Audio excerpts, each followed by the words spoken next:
Vocês já repararam que algumas coisas acontecem? É tipo assim, não é acontece de acontecer sem querer.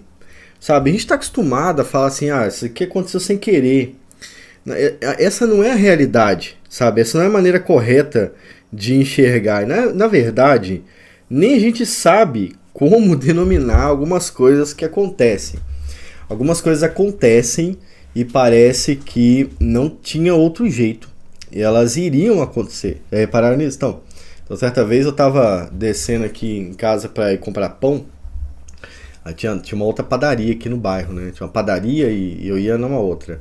E aí eu pensei comigo assim, eu vou nessa padaria porque ela é mais perto.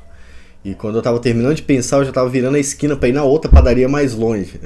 Tipo assim, tem coisa que acontece e que não tem jeito, vai acontecer. A gente tá experimentando isso no Brasil, né? A gente achou que o Brasil tinha futuro, que ia dar tudo certo, depositamos nossa confiança nos nossos votos, né? E no final das contas deu tudo errado.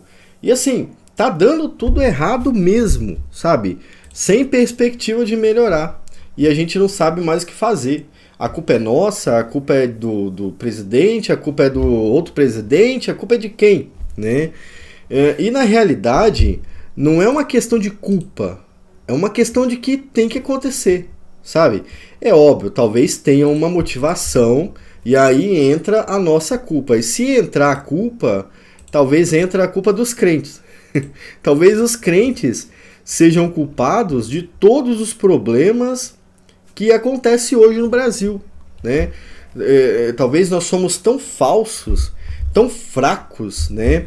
Tão incapazes, nós talvez fomos incapazes abaixo da perspectiva, né? Tipo, pior do que era para ser, que Deus resolveu, né? Ou isso ou não, né? Isso já estava determinado, mas é essa parte da história que a gente está participando agora, né? Tipo, qual é a saída que nós temos para isso? Não temos saída, além de passar por isso agora. E tipo assim, quem é que vai nos salvar? Né? Não tem um Messias que vai fazer isso com a gente. Não tem um Messias, nem Jesus vai nos proteger daquilo que vai acontecer. Entende?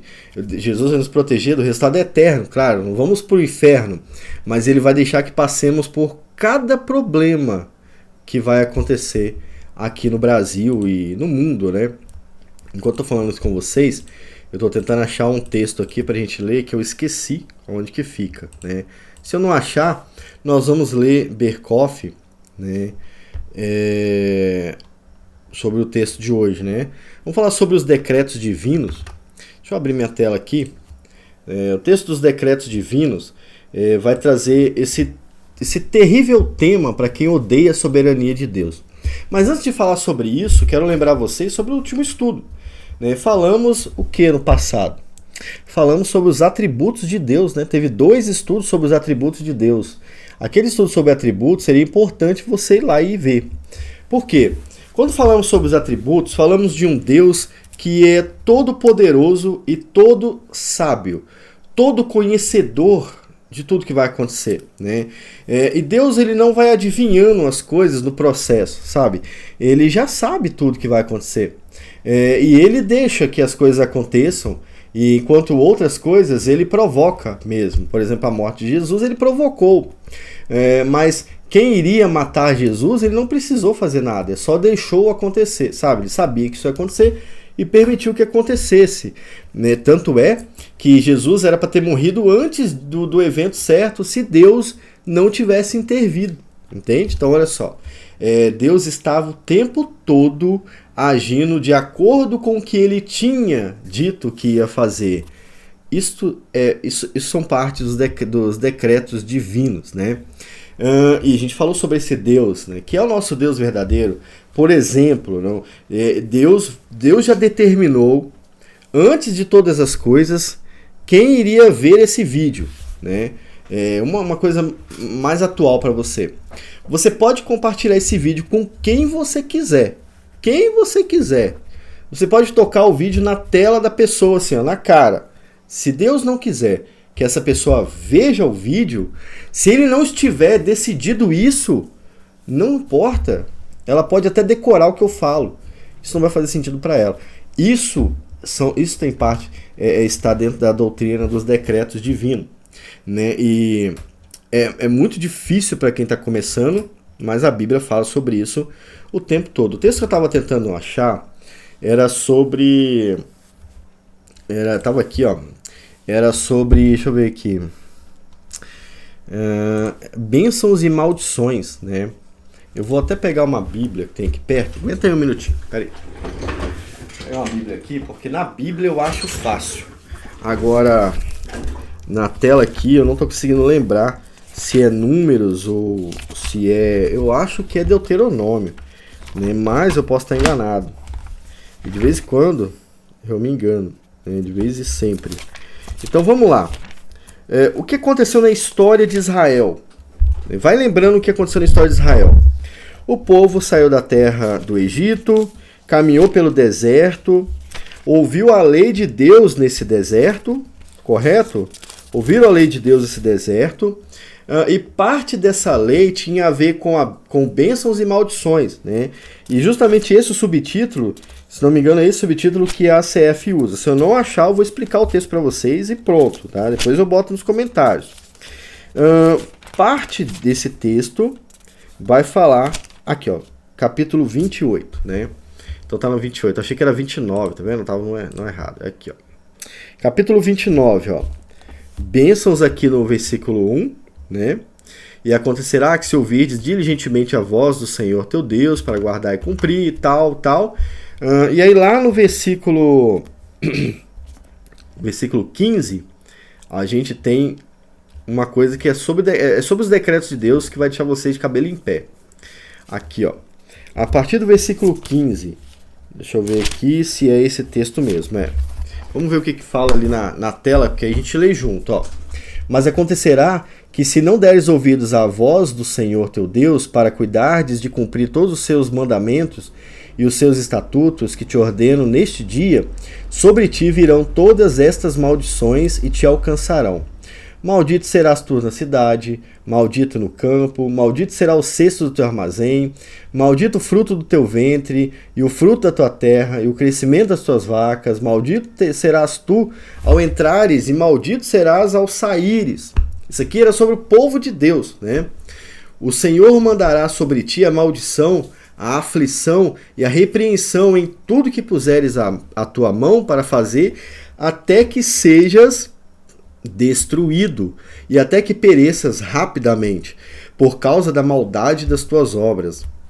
O Senhor fará com que a peste se agarre a ti, até que ele te tenha consumido da terra, a qual vais possuir. O Senhor te ferirá com tuberculose, com febre, com uma inflamação, e com um ardor intenso, e com a espada, e com golpes, e com ferrugem. Ferrugem, o BV Books. E te perseguirão até que te pereças, e os teus céus que estão sobre ti, a tua cabeça, serão de bronze, e a terra debaixo de ti de ferro. O Senhor fará que a chuva da tua terra seja pó e poeira, dos céus ela descerá sobre ti, até que sejas destruído. O Senhor fará com que seja ferido diante dos teus inimigos, sairás por um caminho contra eles, e fugirá por 7 caminhos perante eles, e serás removido. Veja, vocês vão fugir, mas vocês não vão conseguir fugir. Por quê? Porque o que eu decretei vai acontecer. Entendeu? Não importa para onde essas pessoas fujam, serão removidos a todos os reinos, né? Como está aqui no versículo 25. O teu cadáver será como alimento de todas as aves do ar. Então veja, o que eu estou querendo dizer? Tudo isso que está escrito no versículo 15... Deus estava falando assim, ó, se vocês não me desobedecerem. Mas Deus já sabia que eles desobedeceriam. Então, quando ele está dizendo isso aqui, ele não está dando uma opção, como se ele não soubesse. Ele estava justificando as suas ações, entende? Quando Deus fala assim, ó, se ouvires diligentemente a voz do Senhor, ele já sabia que eles não iam ouvir. Entende? E é isso que acontece. Quando eles entram na Terra Prometida, não passou muito tempo até que eles estivessem adorando os deuses do povo de Canaã, dos cananeus. E o que Deus fez com eles a partir desse momento? Exatamente o que está nessa lista. Agora, quantos 1000 anos essa lista foi escrita? Muito tempo antes, entende? Quando fala dos decretos de Deus, a gente está falando sobre algo que ele determinou que vai acontecer, e isso vai acontecer. Não importa o que você faça, isso vai acontecer. Tá? Isso não tem a ver só com a morte de Jesus, de forma muito bonitinha, né? Forma muito carinhosa, que a maioria trata. Isso tem a ver com todos os eventos da Terra. Como eu citei para vocês, até o fato de que talvez você está me vendo e ouvindo e não vai fazer questão disso, né? E no fundo a culpa não é minha. A culpa não é minha. O fato é que Deus não quer que você ouça, entende? E talvez a culpa seja sua. Tá? Talvez seja por causa de algum pecado seu. Aí você tem que se virar com Deus, porque é entre vocês dois, né? Eu não sei qual é o resultado final disso. Só Deus sabe, tá? Então quando a gente vê sobre os decretos divinos, a gente está falando sobre isso, cara. Sobre aquelas coisas que Deus definitivamente vai fazer na Terra. De um jeito ou de outro, ele vai fazer aquilo que ele quer na Terra. Não importa se você é arminiano e chora quando ouve a palavra predestinação. Deus não está preocupado com você. Com essa frescura sua, sabe? Ele não vai deixar de condenar quem vai para o inferno porque você acha que é muito mal. Não, tá nem aí para isso. O fato é que ele vai cumprir tudo que ele quer. Deus é Deus. Deus não é um homem, né, como muita gente pensa.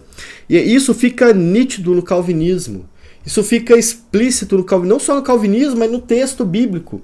Vocês viram Deus falando, olha, vocês vão tentar fugir. E eu vou pegar vocês, vou matar vocês. É isso que ele está falando.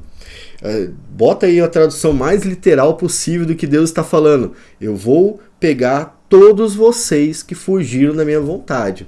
Eu vou matar vocês por causa disso. E ele fez isso, literalmente. É claro que Deus não desceu e com a sua mão bateu nas pessoas. Não, ele mandou a Babilônia, ele mandou os cananeus, né, os inimigos do povo de Deus. Ele fez isso e, literalmente, isso tudo aconteceu. Agora, veja que essas coisas, né, estão ditas no texto bíblico o tempo inteiro. Somos nós que perdemos isso, né? Agora, eu estou falando de coisas ruins, né? Estou falando do juízo. Mas eu posso falar de coisas boas, como, por exemplo, Deus vai nos salvar. Não importa o que a gente faça. Ele vai nos salvar. Ele colocou na mente dele que você é dele. E ele não está preocupado se você não queria ele antes. Isso não é problema dele. Aliás, isso não é problema seu, se você não estava afim dele. Ele vai te converter. E você é dele para sempre. Ele vai te salvar. Ele vai voltar. Ele vai condenar pessoas que você amava ao inferno, mas vai salvar você. Tá? Isso é definitivo. É vontade dele. Sabe? Pro lado bom agora. Apesar de que eu citei as pessoas amadas que serão condenadas, né? Mas eu estou pensando naqueles que serão salvos também. Eu sou meio bruto, né? Ainda mais quando eu falo mais calmo, que eu estou falando hoje. Deus vai nos salvar. Não importa quão distante a gente caminhe. Ele vai buscar a gente. Ele traz de volta. Ele castiga do jeito que ele castiga. Ele pode maltratar a gente para a gente aprender. Mas ele vai definitivamente nos salvar. Decreto é o que ele quer fazer. Ele não decidiu isso com base na sua opinião. Ele não decidiu nisso com base no seu dinheiro, na sua beleza. Não, nada disso importa. Ele decidiu isso com base na sua própria vontade. É isso que o decreto divino fala, né? O Berkoff vai lembrar que o decreto divino é o plano ou o propósito eterno. Esse plano é criado na eternidade. Que lugar é esse da eternidade? A eternidade é o momento em que Deus cria todas as coisas, entende? É o lugar onde Deus está no momento que ele cria o tempo, né? O tempo é o contrário da eternidade. É como se fosse reverso, né? Onde Deus está, não tem tempo, sabe? Deus não está condicionado ao tempo, ele criou o tempo. Assim, agora eu vou falar da minha opinião. Eu creio que o tempo tenha sido criado no momento em que a luz tenha sido criada. Porque tudo tem a ver, né? O tempo com a luz. Né? E você percebe que a luz faz parte do tempo. E quando Deus cria a luz, na minha opinião, ele cria o tempo. E até porque é essa separação entre dia e noite, dois tempos, né? Um período de 24 horas, tempo. Antes não tinha isso, antes estava ali a terra, as coisas não envelheciam porque não existia nada. Criou o tempo, o mundo começou a rodar, o tempo começou a contar. E neste momento em que ele cria todas as coisas, ele cria também todo o seu propósito. Todos os seus decretos são criados neste momento, no momento em que a terra é criada, a criação é executada. Então a gente pode dizer, como Berkhof falou, que não haja vários decretos, sabe? Mas um decreto. Por quê? Para haver vários decretos, eu tenho que pegar essa folha aqui, ó, né? Vou simular isso para vocês, né? Você veio aqui e falou isso? Beleza, então eu vou escrever o que vai acontecer com você, né? Aí Deus criou, né? Isso aqui. Esse é o plano, tá? Aí passou 1000 anos, aconteceu outra coisa, Deus foi lá, vou criar outro decreto. Não é assim que acontece.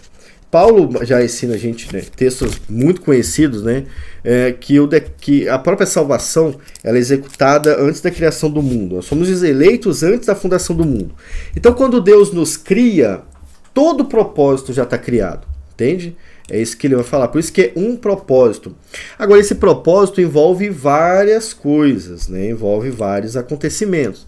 Se você pensar em Deus como um homem, você vai fazer ele virar um ser dependente do tempo. Tá? Primeiro, que Deus depende do tempo para saber o que vai fazer. Né? Eu não sei o que vai acontecer, eu não sei o que vai acontecer amanhã, como é que eu vou decidir alguma coisa hoje? E Paulo já quebra isso, eleitos antes da fundação do mundo. O João vai falar sobre isso quando fala sobre aqueles que não estão escritos no livro da vida, que foi escrito antes da fundação do mundo. Entendeu? Então, esse tema era comum entre os apóstolos, eles explicavam explicitamente sobre isso, né? Então a gente fala sobre um decreto eterno e um decreto único que surge na criação de todas as coisas. Aí a gente tem aqui algumas características do decreto, né? O decreto de Deus se fundamenta na sabedoria de Deus, ainda que nem sempre entendamos assim. E esse é o maior problema, não entendemos a sabedoria de Deus. O próprio Paulo fala, né, citando o salmista, né, sobre a profundidade do conhecimento de Deus. Quem consegue enxergar a sabedoria de Deus? Davi fala isso em Salmo 139, e Paulo vai repetir isso em Romanos, né, se não me engano. E aqui talvez em Efésios, né? Vamos lá ler, Efésios 3, versículo 9. Será que é esse texto? Essa série de estudos ela é para ser isso aqui mesmo, um bate-papo com vocês. Todos vocês já sabem tudo isso aqui. Então a gente vai ajudar a ficar mais fácil de explicar e de entender. Né? Efésios 3, 9 ao 11. Ó. E fazer que todos vejam qual é a comunhão do mistério que desde o começo do mundo esteve oculto em Deus, que criou todas as coisas por meio de Jesus Cristo. Então, o que Berkhof está citando é o fato de que esse decreto, nós não conhecemos ele todo porque ele esteve oculto. E foi revelado tudo em Jesus, tá? Mas a gente ainda não sabe exatamente tudo, mas a gente sabe, acho que o mais importante de tudo, a gente já sabe, se você estuda Jesus. Vocês veem Jesus falando, você sabe. Se você não vê, você não vai saber, obviamente, né? Mas é isso que ele está falando aqui. Ainda que nem sempre entendamos toda a sabedoria de Deus. Ele foi formado nas profundezas da eternidade, por isso é eterno no sentido mais estrito do termo. Além do mais, é eficaz. Por que ele é eficaz? Se Deus determinou com base naquilo que ele sabia, que ele sabe, né? Que não tem como falar do passado de sabedoria de Deus, naquilo que ele sabe. Se Deus determinou tudo a partir da sua sabedoria, não tem como algo que ele viu que vai acontecer no futuro mude, porque ele já viu acontecer, entende? Por isso que é eficaz. Por exemplo, Deus vai salvar todos os eleitos? Óbvio, porque Deus não viu salvar os eleitos no futuro, Deus viu na eternidade. É quando ele cria todas as coisas que ele já enxerga você e já salva você. O que você está vivendo daqui até a volta dele é a história de Deus. É só você que não sabe, Deus sabe, entende? Por isso é eficaz. E também é imutável, uma vez que se você enxerga o futuro, você vai mudar como? Se você já enxergou, já aconteceu, entende? Essa ideia de mudar o futuro, não existe mudar o futuro. Como muitos filmes fazem, né? Vocês pensarem, no futuro a Terra será dizimada, eu vi isso no futuro. Já era, a Terra vai ser dizimada. Se você conseguisse mudar o futuro, quando você fosse visualizar o futuro, ele já estava salvo. Então não tem como ver dois futuros, entende? É impossível de acontecer. Então por isso que é imutável os decretos de Deus. Ele já viu, ele decidiu o que vai fazer, não tem como mudar. É incondicional. Você estava morto em seus pecados, né? Você não existia quando o decreto da sua salvação foi feito. Então como é que você vai mudar? Incondicional. É impossível que você influencie o que Deus vai fazer com você. Entende? Não depende de nós. A salvação não depende de nós. Depende de Deus. E aquilo que vai acontecer é incondicional no sentido que nós não vamos mudar nada do que vai acontecer, daquilo que Deus já disse que vai acontecer. E quando você muda alguma coisa, Deus já sabia que você ia mudar alguma coisa, e o fato de você mudar alguma coisa, adivinha? Faz parte dos decretos de Deus. Entende? É assim que acontece. É por isso que, mesmo que Deus tenha dito lá em Deuteronômio que se o povo descumprisse a sua vontade, ele ia castigar eles, ele não mudou quando eles se desviaram. Por quê? Deus estava falando que ia acontecer, olha, é isso que vai acontecer. E não importa se as pessoas choraram, não importa se alguém se arrependeu, o que importa é que Deus tinha dito que ia acontecer. Então, acho que é meio tarde para você se arrepender quando está acontecendo, né? Então, acho que a gente tem que entender que as coisas vão acontecer, né? E é assim que funciona. Não sejamos mimados, né? Acho que é um menino mimado que tenta fazer com que a mãe dele pare de bater nele porque agora ele entendeu. Não, agora eu entendi, não precisa me bater não. Não, precisa sim.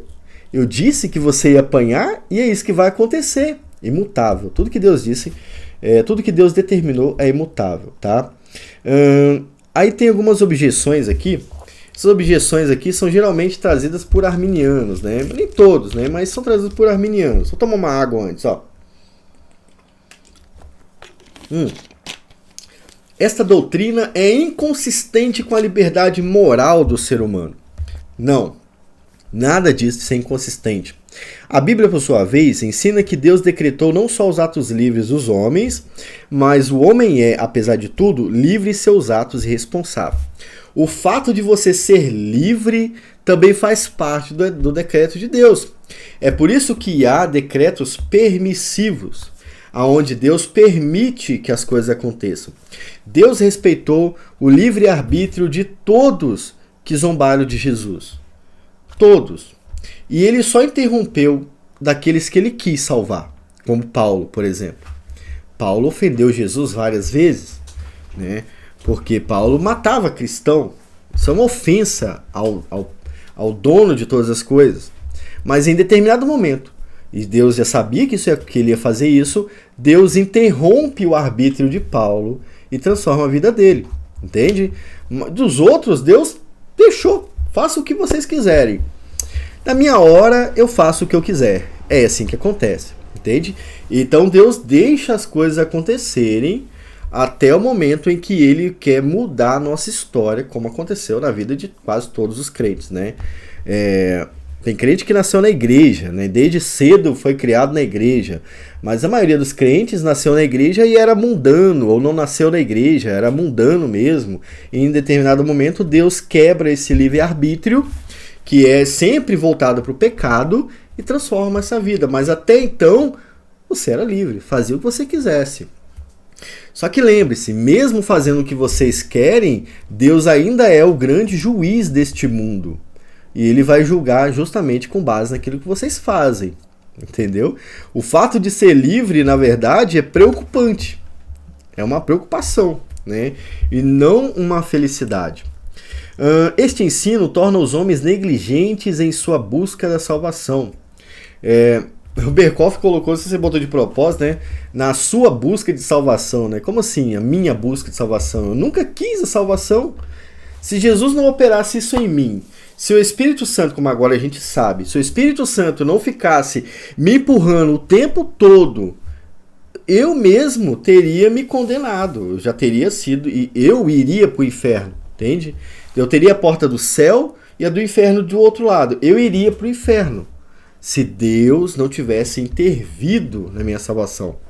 Então muita gente vai falar sobre isso, né? Não, esse ensino faz com que o crente pare de buscar a salvação, né? Pare de lutar pela salvação. Mentira! Olha aí os crentes aí, ó, os verdadeiros crentes, eles amam uma vida de santidade, eles lutam por isso. Eles não estão conquistando a sua salvação, como se estivesse lutando com ela, né? Mas eles fazem isso em honra a Deus, ao nosso Senhor. Então isso aqui é mais uma mentira, né? Primeira mentira, você buscando a sua salvação. Todo mundo sabe que ninguém busca a salvação. Vocês querem os prazeres deste mundo, vocês querem a libertinagem, né? A idolatria. É Deus quem quer salvar e é Ele quem nos salva. Mas algumas pessoas entram contra isso aqui, contra essa doutrina falando dessa forma aqui. Ele torna Deus o autor do pecado. Né? E essa é a maior afirmação contra o calvinismo, né? Deus se torna o autor do pecado porque ele decretou todas as coisas, né? Vou até ler Berkoff aqui para eu não perder a paciência. Eu vou ler o que Berkoff escreve. A única coisa que se pode dizer sobre este decreto é que ele torna Deus autor dos seres morais livres, ou seja, Deus não é autor do pecado. Deus é o criador desses seres morais, Adão e Eva, que voltando lá no Éden, né, que eram livres. Deus criou eles livres, nesse caso, tá? E que estes são os próprios autores do pecado. O pecado, pelo decreto divino, veio à existência, porém Deus mesmo não produz por sua ação direta. Devemos admitir que o problema sobre a relação entre Deus e o pecado é, em todo caso, um mistério que se torna impossível de se resolver. É impossível para Berkoff, porque Berkoff ainda tinha receio de falar. Mas eu não tenho receio de falar. Deus ele não criou o pecado, mas ele permitiu que o pecado acontecesse. E ele permitiu que isso acontecesse porque ele não queria que a criação ficasse condicionada àquilo ali.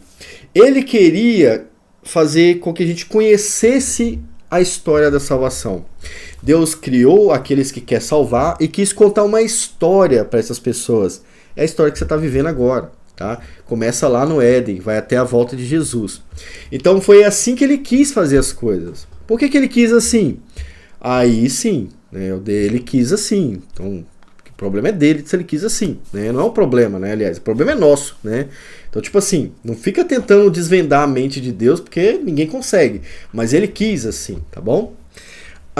Quando a gente fala sobre decreto, a gente também fala sobre a predestinação. Predestinação é o plano ou propósito de Deus com respeito às suas criaturas morais. A predestinação tem a ver com todos os homens, bons ou maus. Falei bons, né? Eu tô falando tanto tempo que minha garganta já tá coisando. Bons ou maus, anjos e demônios, e com Cristo como o mediador. Tem a ver com isso. Então, veja que alguém uma hora vai falar para você, então, se Deus decretou, não precisa de Jesus, né? Não tem nada a ver uma coisa com a outra, né? Uma coisa não exclui a outra, não é porque Deus decretou a predestinação, o que Deus predestinou, que ele exclui Jesus. A parte da história que envolve a sua salvação envolve o envio de Jesus, entende? Isso faz parte da história da redenção. Então uma coisa não exclui a outra. Deus nos predestinou para a salvação por meio de Jesus e pela ação do Espírito Santo. Foi assim que ele quis que acontecesse. E de fato, foi assim que aconteceu. Você foi salvo sem Jesus, né? O Espírito Santo não está na sua vida o tempo todo. Não. É só o seu livre-arbítrio. Fala a verdade. Então, é essa a história da predestinação. Deus quis salvar fazendo isso com a gente, né? E aqui, o que ele vai falar?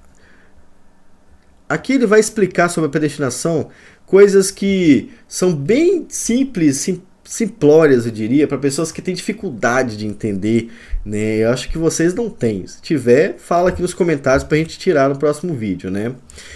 E a reprovação? Esse é o tema mais pesado da Bíblia. Eu não posso negar. É muito pesado. E a Bíblia, ela nunca se preocupou em ser leve. Fomos nós que ficamos frescos com o tempo, tá? A Bíblia nunca se preocupou em aliviar isso. Sempre foi explícito, né? A doutrina da eleição implica por natureza que Deus não se propôs a salvar todos os homens. Sempre foi assim. Maior exemplo disso, Deus viu o pecado da humanidade, preparou uma arca, colocou animais dentro da arca, mas não colocou todo mundo. Ele preferiu colocar um macaco do que colocar uma pessoa que ele não quis salvar, entende? Tinha uma formiga lá, mas não tinha um ser humano. Então Deus quis salvar os animais, Noé e a sua família, mas não quis que entrasse mais ninguém na arca. Ponto final. O que aconteceu com essas pessoas depois, quando a chuva caiu? É difícil? É a verdade. Deus matou todos eles no dilúvio. E eles não foram para o purgatório esperar os seus pecados compensarem. Tá? Eles foram condenados ao inferno. Por quê? Pobre coitados, né? Por quê? Porque eles viveram como devassos, contrários à vontade de Deus, contrários a Deus.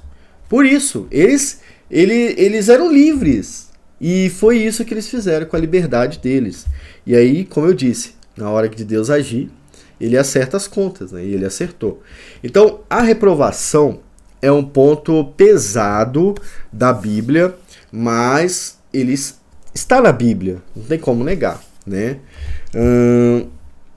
Vamos ver o que tem mais aqui. Agora é só os textos, né? A gente já tratou sobre tudo. Essa abordagem foi totalmente diferente do que vocês já ouviram falar a respeito dos decretos de Deus, né? O próximo capítulo vai tratar sobre a criação de todas as coisas. Espero que você esteja aqui com a gente. Eu espero que Deus queira que você esteja aqui com a gente, né? Conversando aí nesse bate-papo sobre teologia sistemática, um pouco diferente.